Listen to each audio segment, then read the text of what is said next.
Hello and welcome to a review of the Tamashii Stage Act. This is Act Building and Act Building Damage version. There's also a brown building version that you can get in the Ultraman 50th Anniversary SH Figuarts release. So I'll be putting that in this video as well. You can see it right there, but you'll see more of that later.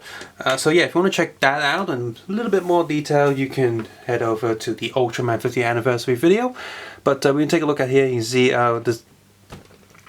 the green box is normal, blue box is damaged version. These retail for about 150 Hong Kong dollars, but you can get it definitely cheaper than that in Hong Kong. I've seen it as cheap as 120, but not many shops do that price. I've seen quite a lot of them in 130. I paid 150, damn it. So in one box here you have the Body-kun or Body-chan, and I'll be reviewing one of these soon.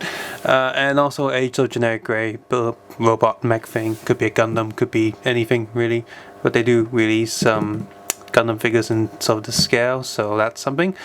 And yeah, the boxes are very simple, very basic. That's because the stuff inside is also very simple, very basic. Tamashii Stage so Act Building on top there. It says Tamashii Option, so optional parts. And not too much to see on these. I like these boxes. They feel like very nice highlighters. And just demoing some of the different things that you can do. Like hey, this picture here on both these boxes tell you exactly what you get inside, and these other pictures there show you different demos, what you can do if you have more than one of these sets. And I do have 3 in total, yay! You know, the blue and green and the Ultraman stuff one.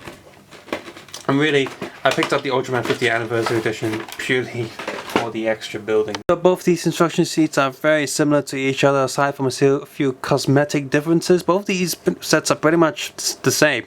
You know, because one set is just the damaged version of the other set. So you look at that, even yeah, pretty much the same design overall. Just some damage patterns on the other sheet.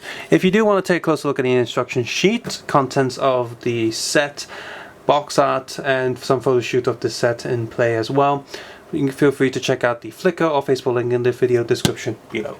Since both of these are pretty much identical shaped toys for the most part, the plastic trays are also identical. So just lift this up. For some reason there's sellotape on both sides of these. That's how you tell if it's new or not, I guess. Pops open very easily. Do be careful as you have the connector tabs there right in the middle. These are very small pieces, so be careful with those. And just so you can easily pull out all these buildings. A little bit green, that's a bit weird. Come out. And so you have in the middle here, you have your street piece, which you can disconnect that from the base plate. Each of these holes are the same as the Tamashii Stage Act holes that you would get for the little stand. So you can lift up this whole plastic tray of the connectors, and underneath there you have a little baggie. Why did they put this in the bag? I don't know. There's another one of these trays, so just untape it. See, there's absolutely no reason to protect this in the plastic bag at all. I guess some collectors will be bothered about that. Me, no. It's just a waste of plastic. I guess they think that this plastic tray will scratch it. But scratch what? There's nothing printed on here. It's not meant to be seen for the most part anyway. Tall building and shorter building. So just going to go through the basics of these buildings. All of these buildings have a little hole underneath there which connects to the the connector pin. The connector pins are the same width on both sides, so you can technically plug a Tamashii Stage Act in there. And on the top of all these buildings, these are all hollow buildings by the way, on top of all of these buildings is one of these little box things, and all these box things are detachable, so you can just pull that off. It's quite tight on there. You can technically plug a connector pin there and just stack buildings on top, but I'm not going to do that. You remove that and you can plug in, of course, since it's the same width, you can plug in Tamashii Stage Act on there. Or you can say, hey, this is a tiny building, and you can plug that in the base if you want to. So that's cool. It's since I love Lego and stuff, it's a very nice little building, customizable little things that you can do. And on the bottom of the street plate is 4.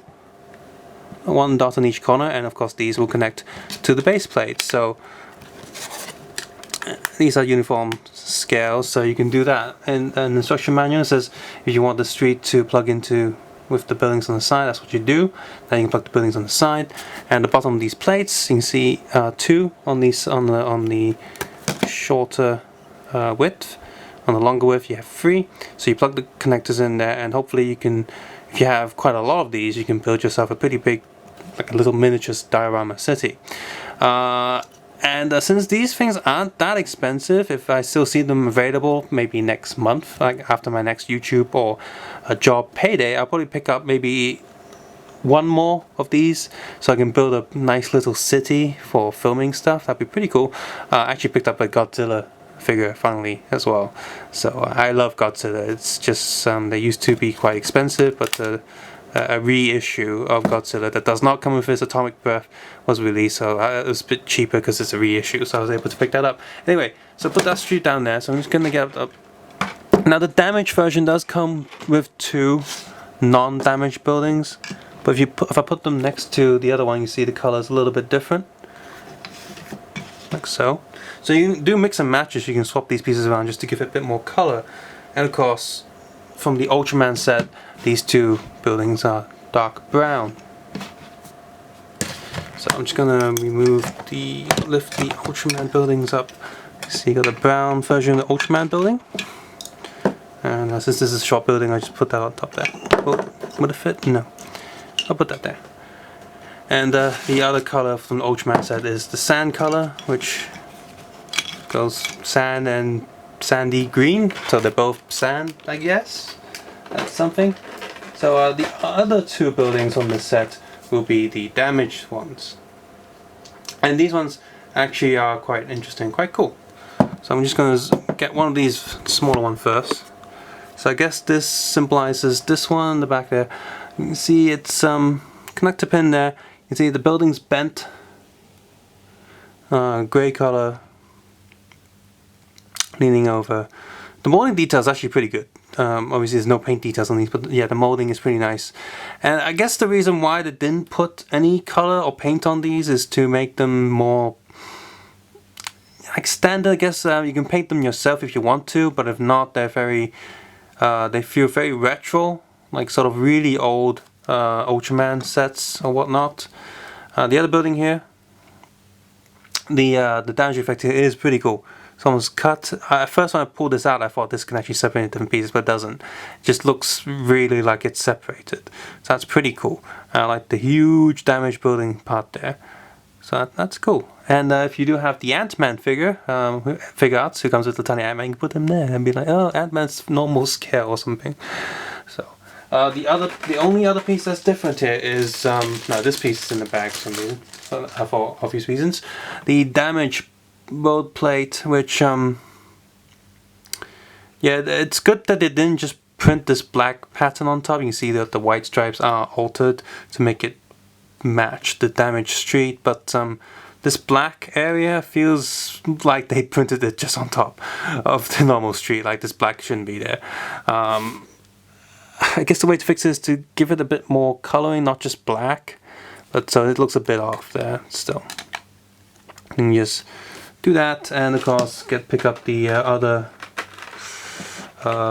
other tray from inside the box. It's stuck. This other plate here.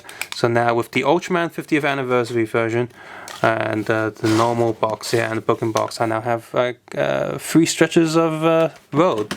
So I'm going to cut the camera and then build my little mini city and see how that goes. So I've built myself a little T-junction here, the damaged buildings together in this front here, the damaged road, little T-junction. Obviously the T-junction isn't perfect, and you know, between each plate there will be a tiny little gap between the streets, which is just a little bit frustrating, but it's okay. I'm not looking at this as a realistic representation of an actual street, more of a sort of a movie set sort of thing going on. And you know, posing figures in this will still look good. And you see here with the 3 different sets, all the different colored buildings do combine into something that looks kind of neat. A little bit like different erasers just plugged together. Obviously with just 3 sets I could have had the street going horizontal with buildings on each side, or buildings on just the back, so it's like a little shelf display piece with just the buildings in the back and the figure standing in front of it. And you see here, I've also left a few holes, few holes and gaps there, so I can easily plug in my Tamashi sort of stage rack arms in there to easily pose figures. So yeah, endless possibilities. Well, not endless, but pretty good amount of possibilities for what you get in these building sets. And again, these are only less than 150 each for one set, which for the amount of stuff you get in here, I almost feel like it's better value than the fire effects sets I've reviewed in the past. If you have any Super Sentai or Power Ranger robots, they'll fit in here nicely. You have any Chokokins, I think they call Chokokins, like the robot figures, model kits, they will all fit nicely with this as well. You have the Godzilla stuff, King Kong, Ultraman, they'll all fit here. So this is a pretty good scale, pretty nice set to have. Yeah, it's just, if you want some special effects stuff, background stuff, this is great. I'll be taking some photos with this, having a bit of fun with it, and putting it at the end of this video. If you like what you see here, definitely consider picking it up when it's readily available and dirt cheap. And I kinda hope Bandai release maybe a few more of these. With the damaged version, my only complaint with that damaged version is only 2 of the buildings out of the 4 buildings are damaged. However, that's good for people who only buy one box and they get the damaged one, so they'll have some non-damaged buildings to match with it maybe. Also, minor gripes is that the damaged buildings do not match colors of any of the non-damaged versions, so you can't say that this damaged version is damaged from that one. Like, if this one got damaged, it will not become that, because the color is a little bit different. One more plus about these little things, these buildings on top, because they're on round pegs. Everything's on round pegs. You can just rotate them just a tiny little bit to give it a little bit of variation. And as well as if you do animation or something and a character bumps into the building can go gook. That's not that realistic, but it's something you can do. So yeah, subscribe, suggest, and comment below, and of course take care and have a nice day. I'll see you guys soon. Bye bye now.